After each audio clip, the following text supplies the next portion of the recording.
I'm really thrilled that I can welcome a colleague of mine in Frankfurt.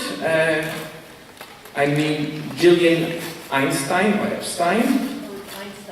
Einstein. She is at the Department of Psychology. And she comes to us today with an impressive list of publications that is highly relevant for what we're doing here. And she in particular brings to the table good evidence while we should be cautious to start with the brain, and only with the brain. So, Gillian is, as I mentioned, in the Department of Psychology. She published a nice anthology that I can highly recommend. It's called Sex and the Brain. It was published 2008 by MIT Press, which is a nice anthology of foundational papers in hormones and behavior studies to look at the environment and the context of organisms and changes they're in and the effect it has on the brain. Among our other publications are Ovarian Hormones and Chronic Pain, a comprehensive review, a paper, The Homunculus, What is Known About the Representation of the Female Body and the Brain, published in Cerebral Cortex, and a paper, The Gendered Ovary, Whole Body Effects of Osteoporostomy, in the Canadian Journal of Nursing Research. Please welcome with me Gillian Einstein. Well, thank you very much for that generous introduction, and thank you very, very much, Gerhard, for organizing this really spectacular conference. I've seen you running around, making sure that everything works, that speakers get their slides loaded, that everybody gets food, and you are going to deserve a Sunday Sabbath for sure.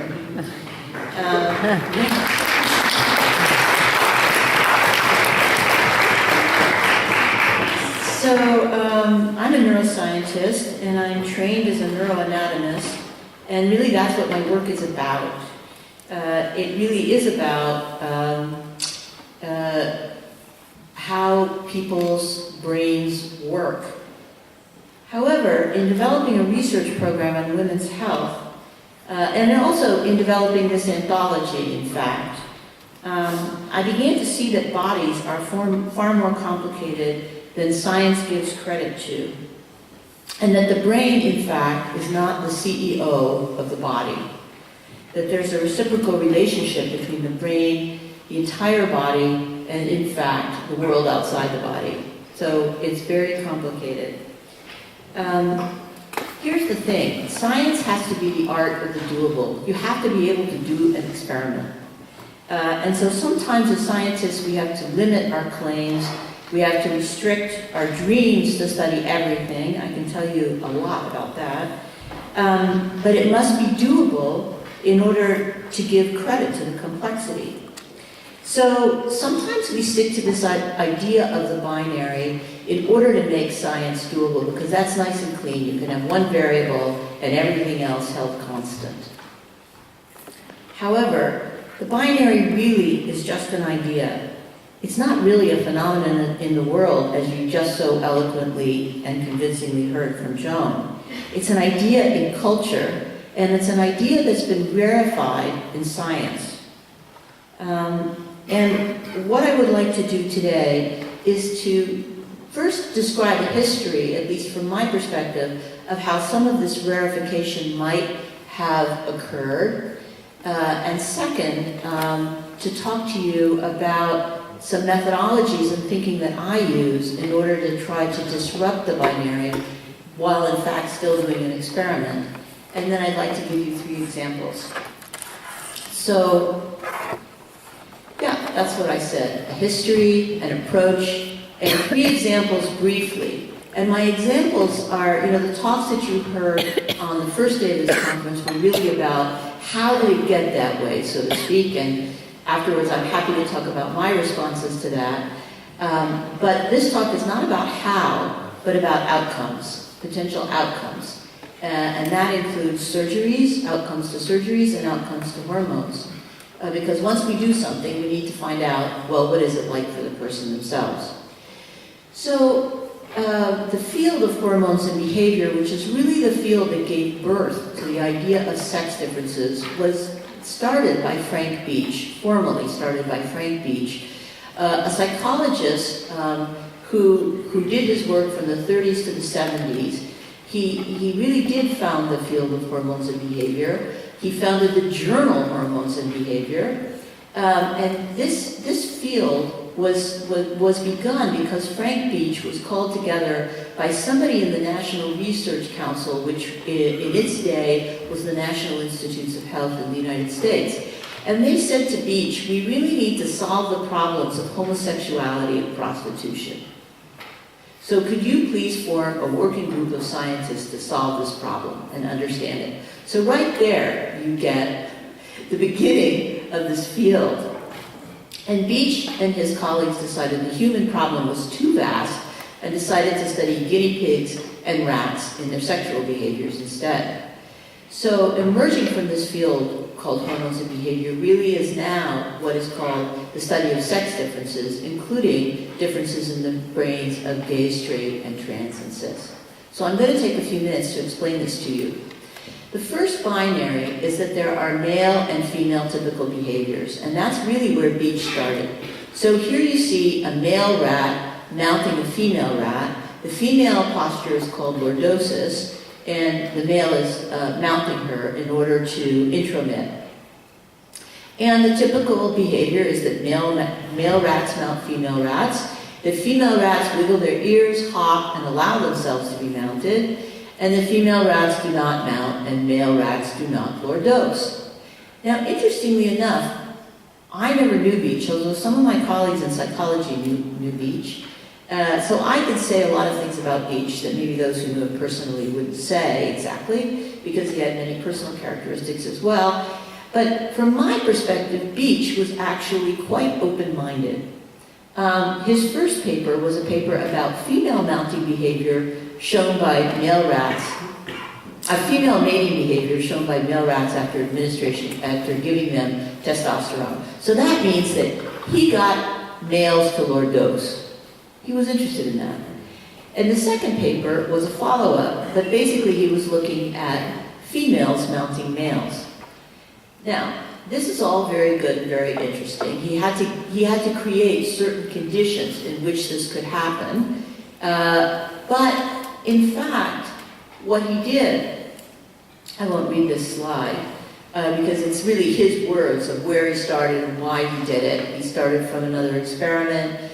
There were, noted the various lines of evidence that male and female could show each other's behavior, sexual behavior, and so then he tried to show it.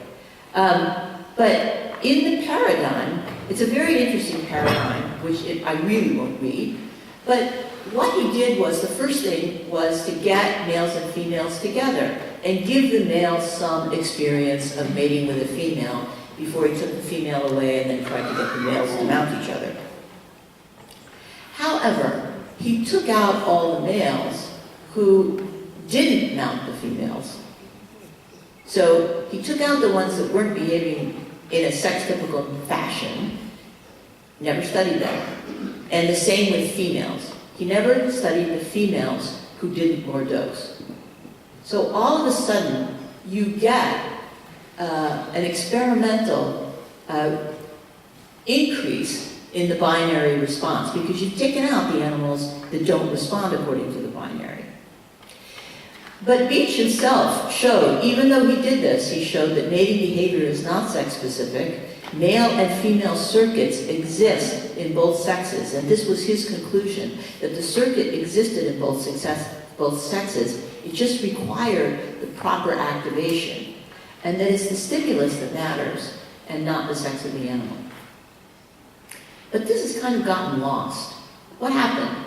Well, Beach's students and subsequent researchers wanted the cleanest, strongest result that they could get, which is very common in science. You want a really clean result. You don't want outliers. You want to use the fewest number of animals to get the result you want. So you throw out everybody who doesn't behave the way you think they need to behave. And that's exactly what Beach's students did. They continued to throw out the females who behaved like males and the males who behaved like females. And shameless self-advertising. You can see this in the papers themselves in my book. Now, my book is actually in some ways an homage to the field of hormones and behavior because it's really a very beautiful experimental field, and I'm very much in love with it myself. But I feel as somebody who loves the field, I can say these things that are also critical. In any case, the subsequent studies really continue to create and instantiate this binarian behavior. So the fact that Beach proposed both circuits in males and females seems to have been forgotten, and the binary is now what continues to be studied. So today we study the XX and XY patterns of neuronal organization. We hypothesize that the male pattern will be in gay women and in trans females. And that's the kind of story you heard on the first day of this conference. It's the same model for sexual orientation and for gender identification, which actually I just realized that as I was putting together the slides, and I thought, wow, does that make any sense? And the model is based on animals who only behave in a sex-typical way, and it's based on rats and guinea pigs. So also on the first day, you heard a little bit of a confusion about the sexual differentiation story. I guess it was Solms described what's known about the rodent, and Schwab described what's known about the human. And I can assure you there's much less known about the human sexual differentiation pathway than there is about the rodents. So we're constantly taking the rodent story and using it, if we're good, as an analogy for the human, but in fact we really don't know much about the human. And I'd say that the story doesn't represent the breadth of being cis, trans, and everything in between. So binary, too, is that there's sex and that there's gender. So I always like to show this psychology illusion, the Rubin vase. If you look at it one way, it's a vase. And if you look at it another way, it's two women facing each other. And I really feel that sex and gender are like that. So while sex is really a biological term, although gender gets used a lot in biomedicine to mean the same thing as sex. So again, on the first day you heard Martin Solms talk about gender the whole time, when I think he was probably meaning sex. And that social factors are about gender. And that's been taken from feminist theory. But in fact, the two are indivisible from each other. They twinkle in and out, just like this vase, the figure and the vase. It's just that it's very hard to put the two together to do an experiment.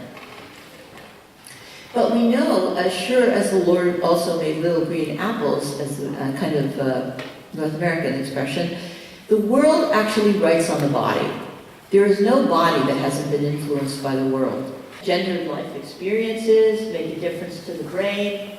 There's the stress response when if through the brain you get a signal that then makes your adrenals start being activated, you get all kinds of responses that then begin to change, in fact, not only brain circuits, but change what genes are expressed. So this DNA methylation is a way of making genes be silent, and when they're not methylated, then they can be turned on again. So stress actually has an effect on DNA methylation. So the world writes on the body. And so I think it's really important to get some ideas for moving beyond this binary in a way that will allow us to include the world and include the spectrum of diversity that has been so wonderfully shown by Joan, but is of course also very true for humans as well. So one area of thinking, which is feminist theory about science, has been really helpful to me in this respect. So the first thing you don't want to do is don't take a person out of their context. Study them in as much of a natural world as you can, and also study the circumstances that will affect their world. So, to quote Donna Haraway, I would like a doctrine of embodied objectivity that accommodates paradoxical and critical feminist science projects. Feminist objectivity means quite simply situated knowledge. And then Sandra Harding put forward the idea that you should get the participants' view on their own experience. So women and men's perspective on our own experiences provide important empirical and theoretical resources for feminist research. Within various different feminist theoretical frameworks, they generate research problems and the hypotheses and concepts that guide research. And I could go on, but I just want to say I found this to be very true in my own research. And then the other principle is to actually interrogate the research study. You know, science, when it's reported, a person has to report, first of all, what the motivation for their study was. That's the introduction to the paper. They have to report their methods. They have to report their results. And they have to have a discussion, which is also the interpretation. And actually, you as a reader can disagree with any one of these four aspects of the paper. You can think the results are wonderful and completely disagree with the interpretation. You can think that the motivation for the experiment is really bad to begin with, and you can say there's no point going further. Or you can look at the methods and say there are really shortcomings in the methods. They might be gendered. Many methods are extremely gendered, in fact, and won't give you results that tell you anything about a particular group. So, in reading the literature for somebody like me, when I'm going back to see whether an experiment I want to do has been done before, this is exactly what I do, and anyone can do this. And then there's the question of what Helen Longino called the feminist virtues, but it's really just good science. She added on to Kuhn's ideas about empirical adequacy, novelty, and ontological heterogeneity in terms of science. She added on complexity of relationship, applicability to current human needs. So is somebody who you're actually studying interested in what you're studying? Does it mean something to them? And diffusion of power in the relationship. I mean, we all know if somebody goes to the doctor, it's called white coat blood pressure. If they go to the doctor and they're intimidated by the doctor, they have a very, very high blood pressure. And that's so well known now. But it's not really thought of that much in scientific experiments because we don't think that much about the observer-experimenter interaction.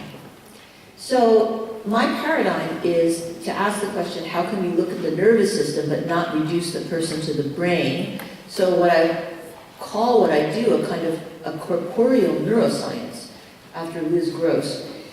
And my stance is to study people's bodies, and they need to be studied in the context of the whole body. The brain is part of the body too. And I call this situated neuroscience, I guess in honor of Donna Haraway. So situated neuroscience is to contextualize the science, the genetics, the sex, the age, the time of day, time of month, language, culture. Obviously, you cannot, as a scientist, fit all these. You cannot fit all these into your experiment and into your analysis, but you can ask the questions. And then you need to interrogate what you find from multiple perspectives. So the first-person perspective, what is it like to be you, is a very important perspective. The third-person perspective, which is what most scientists take, is how do you use standardized measurements? How do they relate to what you're saying? And how do physiological tests relate to what you're saying? And the second-person perspective, which isn't so much used, but is very important, is how does the world respond to you, and how is that shaping your response? So the first example I want to give is an experiment I did, or a study I did, on women who had female genital cutting. They lived in Toronto, and this is part of a bigger project to understand, if you cut one part of the body, how does the entire body become involved through the nervous system? Not just through the brain, but the whole nervous system, which includes muscles, tissue, nerves, etc. So the first thing to note is that most women who have female genital cutting are extremely proud of the fact that they have it. Circumcision is what makes one a woman, because by removing the clitoris, there is no way her genitals will look like a man's. That is why we say pharaonic is good, because after it's done, the girl's genital area becomes very beautiful and smooth. So they're proud of it. It makes them beautiful in their estimation.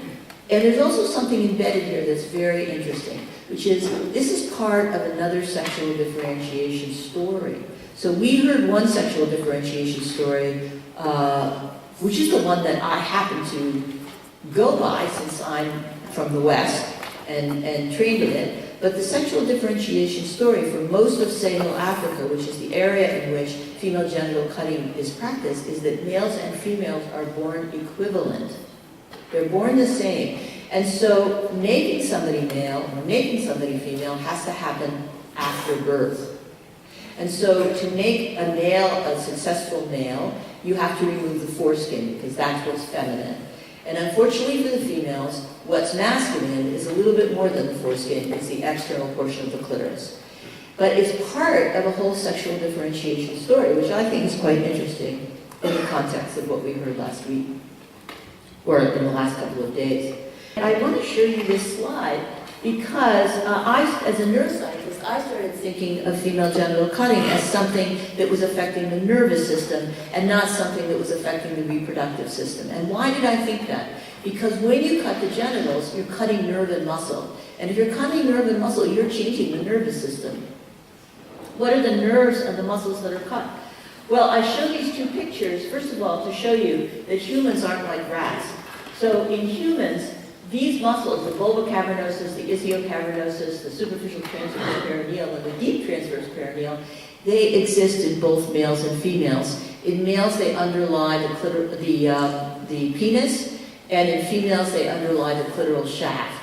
In rodents, in fact, the female doesn't have these muscles. She's born with them, but she doesn't maintain them.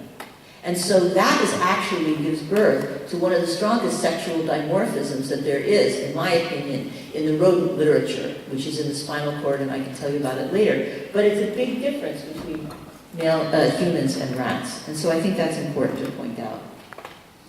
But then there's the nerves that innervate, and I won't go into the nerves, but I just want to show you this picture to show you my thinking. So here's the genital region of the female. Here's the external portion of the clitoris. Here's the internal portion of the clitoris, of which there's a lot in XX individuals. Here's the bladder, here's the uterus, and the rectum. And it turns out that these nerves actually come and contact every single one of these structures. So if you cut these nerves, you're actually potentially having an effect on every one of these structures. And these nerves go through the spinal cord and go up into the brain and finally into the cerebral cortex, where this is how I got interested in the homunculus, where they have an effect on the part of the brain that is a map of the body in the brain, the somatosensory cortex. So my hypothesis was they would affect the somatosensory cortex. And in fact, I haven't gotten as far as imaging the brain, but what I learned was that the women actually have chronic neuropathic pain. Even though they don't describe it when I did physiological tests, in fact they do. But in spite of this chronic neuropathic pain, here is what they say. I'm happy with the circumcision, I'm happy I'm circumcised, and the reason is it's because of my health. It was very good for my health. The family is very proud of you when you're circumcised, so we get a celebration and happiness and good health. Anyway, they go on like that. But the fact, these two, the first person report is very different than the third person report. And it's really important to put these together to try to understand what is actually happening and what is the case for the person. So it's complicated. So this was the first study that made me feel you have to study the whole person in context, their gendered life experiences. There's a world that goes in and out of the body, including culture, that affects the brain then goes on to affect culture, etc. The second experiment is a little more trivial or funny maybe, and it's situated in neuroscience 2. Do hormones influence XX people's moods? And the reason I'm telling you about this experiment is because it's a really good example of how the world influences the brain. So there's something called premenstrual dysphoric disorder, which is a form of depression that is very rare, but it's been taken it's been kind of popularized to be something that, as some people say, 80% of adult XX people have, which is called premenstrual syndrome.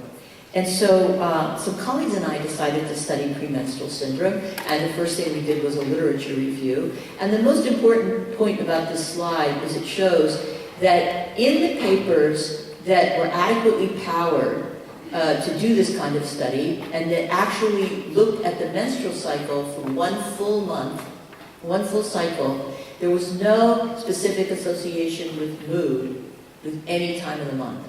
Some people associated mood with premenstruum, some with postmenstruum, some in between. And most of the studies did not hide the menstrual cycle focus of the study. So the people coming into the study knew that the study was about PMS. But when the menstrual cycle focus of the study was obscured, it was hard to find an association of premenstrual phases with negative mood. And I will also point out that people almost only asked about negative mood. They didn't ask about positive mood. You know, maybe people get really energetic before they have their period. So we did this study called the Mood and Daily Life Study, in which we actually hid the point of the study from the participants. They were given smartphones every day at the same time. A series of mood questions would come up. We asked about positive and negative mood. We asked sort of non-committal questions like what time of the day is it, you know. And we asked them to pee in a cup, and we saved their urine. We then took the answers from their mood questionnaires, and we studied what was in their urine and associated it with their mood questionnaires. So this is just an example of what was on the mood questionnaire, so there were positive as well as negative questions. And we asked about social support, we asked about whether you're in good health, and we asked about just, are you menstruating today? That's all we asked. So when we took the hormones, and you can see here on this very idealized version of what a menstrual cycle looks like in human females. There's a peak, a gradual building up of estrogen, of a peak and a falling, and then after there's a gradual building up of progesterone and a peak of progesterone and a falling of progesterone. And we divided the menstrual cycle into 4 phases. And when we looked at, tried to correlate those 4 phases with mood items, we found there was no correlation between either positive or negative mood with any of those phases of the menstrual cycle. So that was the first finding. The second finding was when we took those mood items and we compared them to the actual hormone levels as measured in urine. Those would be called P1G, PDG, and E1G, which are the estrogen and progesterone metabolites in urine. We found that there was no correlation between positive and negative mood and hormones, E1G and PDG. Where there was a huge positive correlation was with stress, perceived stress, and with physical health. There was a very small correlation, one day, if you measured the urine, hormones in the urine one day prior, very small correlation with progesterone and irritability. And it was so small that when we mentioned it in the paper, and the reviewers looked at the paper, they said, don't even mention it, it's so small compared to the other correlations. So that's an interesting study. And the reason it's interesting to me is because when people didn't know it was about the menstrual cycle, we didn't see any correlation. So that tells you something about the menstrual cycle. It tells you that there are many societal connotations of the menstrual cycle that may well affect how XX people feel about themselves when they have their period.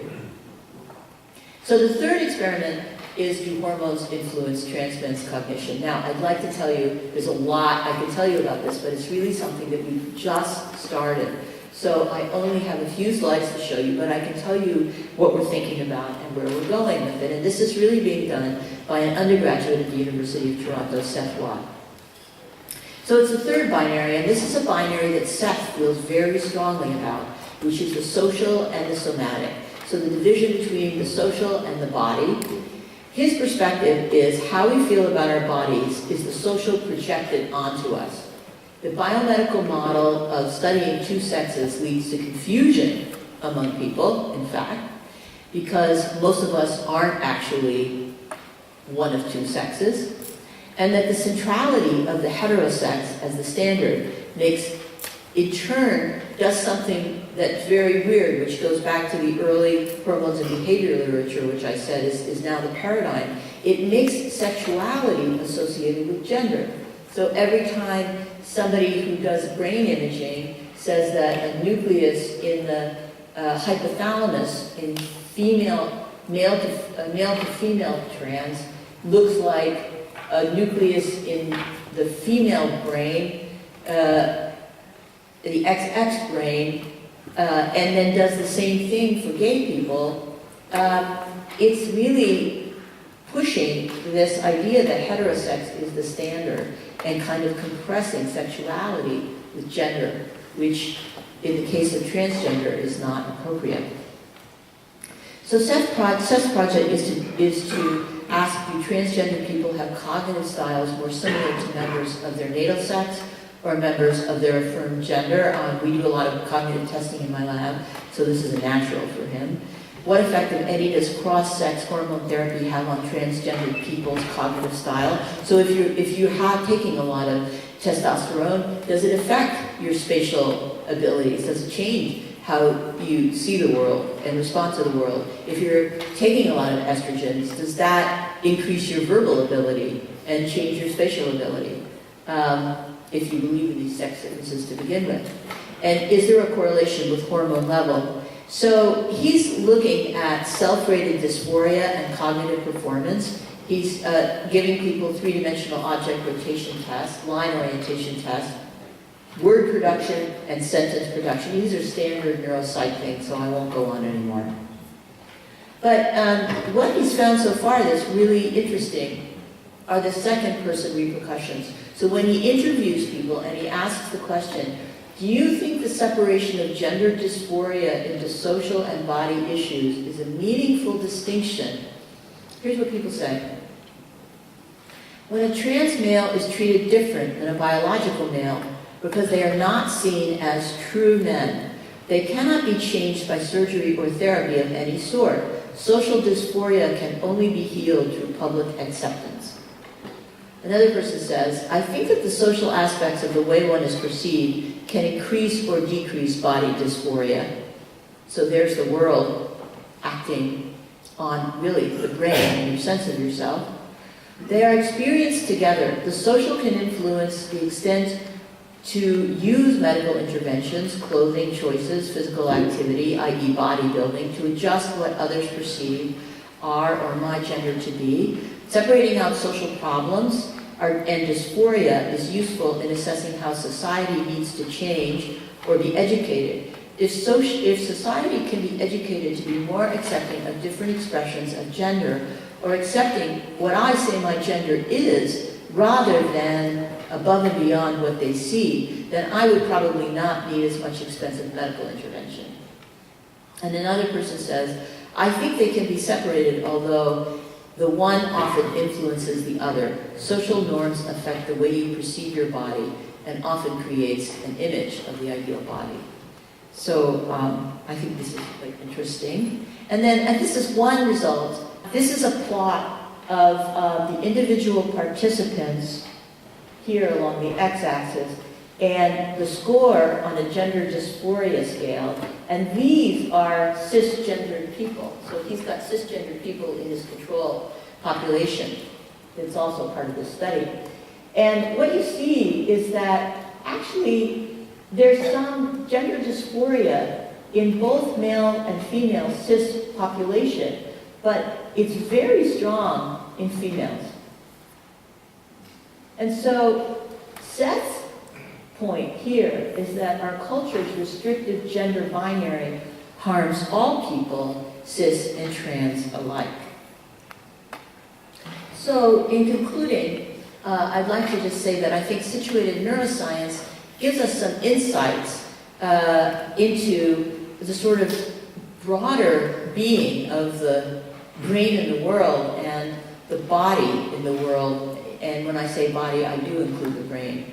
The corporeal body, which is Liz Gross's word, corporeal, for the brain and the body, is the body in the world. You need to situate the study, the participants, and oneself. It's imperative in order to learn about the corporeal body.